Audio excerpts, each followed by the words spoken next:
25,000 yards passing and leading the Dolphins to 2 perfect seasons. But in many ways, he shaped a lot of the business of sports because of his ability to transition from on-the-field success to behind-the-broadcast booth success, and doing both careers with special alacrity. That means it's pretty good. Bob Griese, how are you? How's that for an intro? That's pretty good. Good. I'm doing good. Now that the Dolphins won a game, I'm doing much better. Well, right. This is evergreen, so we may run this before a number of losses, too. But I got to tell you, based on our pregame conversations, nobody expected that. But, we never know. We never know with NFL football generally, plus with this team. Well, the bigger issue, too, as well, obviously, you're 17-0, and nobody has done it, and I'll say nobody will do it again, and everybody kind of makes fun at the last undefeated team going down and what Mercury Morris has been doing. Growing up in South Florida is a melting pot, and people always come from somewhere else, either from the New York area south or the Havana area north, and everywhere in between. Do you reflect back on what you, in a maybe significant way, did to change the culture, to add to the culture, to really impact the culture of South Florida? Well, before the Dolphins, South Florida, Miami, never had a professional team of any sorts. They didn't have the Heat. They didn't have the Marlins. They didn't have the Dolphins. All they had was this rickety old Orange Bowl where the University of Miami played. And once a year they would have the Orange Bowl game there. So when the Dolphins came, that was the first thing everybody just, and it was obviously an expansion team, and the Dolphins didn't win many games. I came in 67, the second year, and we had losing seasons for 3 years, 67, 8, and 9, until Coach Shula came in 1970, and then the whole thing turned around, and that fan base that had been so loyal to losing Dolphin teams in the late 70s were rewarded when Coach Shula came, and then three straight Super Bowls in a row. We won 2 of them, and one of them was a perfect season. And nobody can take it away from anybody. I just, to reflect back on what it means to South Florida, not just that you get a team, but that South Florida, with all of its racial divides and ethnic stress and all, can look back at something that somebody around South Florida did perfectly. What do you think that means? Well, I think it means a lot. Because, first of all, no other Dolphin team has done it before. The closest thing that this fan base in South Florida could wrap their arms around, I think, is the Miami Heat, who won the NBA championship. But the Dolphins have been in Super Bowls before, and not since then, but not won them. So I think that everybody likes to think back to the Dolphins, and when we were dominating the NFL and when we were the perfect season. Everybody loves to talk about the perfect season. It's great emotionally. It's great psychologically. And, when you retired in 1980, people would reflect back on your career that started in 67, and you had other things in mind, I guess. 82, you teamed with Charlie Jones with NBC and called Super Bowl 20, and then with ABC, ESPN, and then back to the Dolphins color. How did you make your mind up to transition from football on the field to broadcasting, and what did you have to do to prepare for your next career? Well, I came out of Evansville, Indiana. My dad was a plumber. I didn't know that I was going to be able to get a college education. I was a better baseball player than football or basketball, which I played all 3 sports.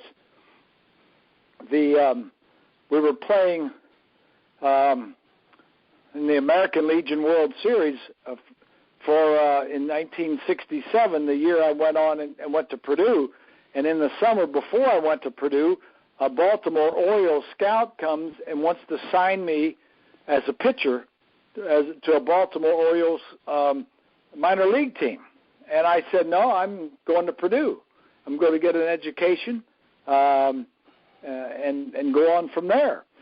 So I didn't have any aspirations of playing professional football. I wanted to just go ahead and get my education and be at Purdue, and things happened. We won the Rose Bowl. I had a couple of good years at Purdue. Finished second in the Heisman voting to Steve Spurrier. So it got drafted first by the Dolphins. Everything. I majored in industrial management, and certainly not broadcasting. So I just came down. I said, all right, I played for the Dolphins for 14 years and coached 1 year with Coach Shula. And then he said, after that was over with, I walked in and said, here's your playbook. I'm finished. He says, oh, no. He says, you got to do this. He says, you love this coaching business. I said, yeah, but I love my 3 kids more. So after that, then NBC came to me and wanted to know if I was interested in broadcasting. And I said, well, yeah, I'll try that. I could spend a lot more time with my kids during the week than you would being a coach in the NFL.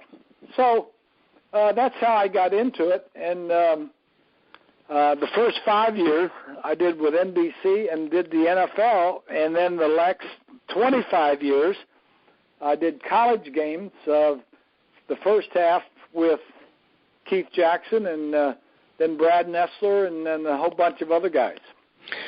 Well, so obviously the transition was something that you were able to do, I wouldn't say fairly easily, but the kind of industrial engineering background and makeup, you're a very analytic person. You'll throw 7 passes and win a game and go undefeated. You'll transition into broadcasting. Well, what's the biggest skill or the easiest skill you can identify in your world that or kind of common to both on-field success and broadcasting success from your perspective? Well, I think growing up in southern Indiana, my dad died. He was a plumber, and my dad died when I was 10. My mother had to go to work as a secretary. Little League baseball was big to me. All I wanted to do was go to school, grade school at first, and then afterwards find some kind of athletic thing to do, baseball or basketball. Didn't have football back then, organized in any way. So I just wanted to do the best I can. I was very competitive.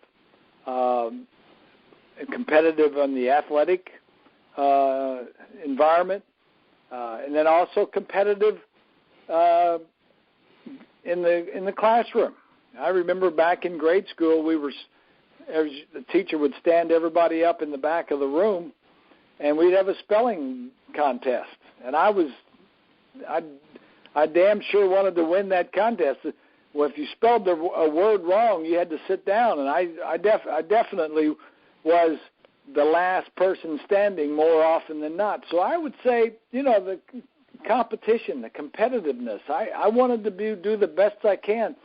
And in this business about throwing 7 passes or 10 passes or 12 passes, we won those games, and I called the plays. If I wanted to be the MVP of the Super Bowl, I could have thrown 25 or 30 passes, but that's not what we needed to do to win. Our strength was Zonka and Kick and Mercury Morris and the offensive line. I feel badly, and I told Paul Warfield this. He was one of the best wide receivers to ever play in the National Football League, but he didn't get a chance to show his real skills because we didn't throw that much. Like you said, we threw 7 balls, but we won the Super Bowl. So that's kind of where I come from. It's not about me. It's about the team. And clearly that's the way it's been consistently for you, too. Just a couple more. From the broadcasting perspective, you've been in it for years, and you can reflect back on how things have changed. From a business, I guess, of broadcasting perspective, what's the biggest change you've seen since you broke in 1982? Is it social media? Is it the need to get something done quickly? Just kind of give me your perspective on the last 30 years and what's the biggest change in the media broadcasting business has been. Well, definitely social media is part of it. And then I think the technology of, way back, it first started as black and white, and they only had 2 or 3 cameras. I think the first Super Bowl, ABC, no, I think it was NBC and CBS, both televised the game. And then after that, they started giving it away to one side or one network or the other. But, they didn't have telestrators back then. They didn't have if you saw it, you may get a replay of a big play, and you may not. I mean, so much has happened through the networks and through television, and so the improvement in the trucks, the construction of the trucks that produce these things has really come a long way. And I'd say that's probably the color is much better. The broadcasters are better, but also the telestrators and all the fancy buttons, the whistles and the buttons and all that other stuff that we push nowadays is much better than it was. Finally, Bob Griese, the quintessential team player, always willing to share credit.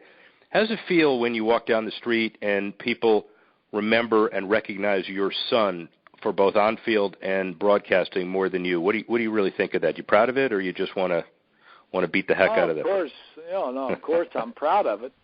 Now, I'm very proud of it when I'm not around him. When we're together, I'd say, well, first of all, he went to Michigan, and in front of him, I'll say, well, you couldn't get into Purdue, so you had to go to Michigan, Good answer. Good answer. Well, obviously, the answer is that you have an incredible perspective, both on and off the field, and it's an honor and pleasure to know you and really appreciate your time. Bob Griese, Rick Horrow, be on the scoreboard. See you in a couple minutes. So, Bob, very interesting play-by-play.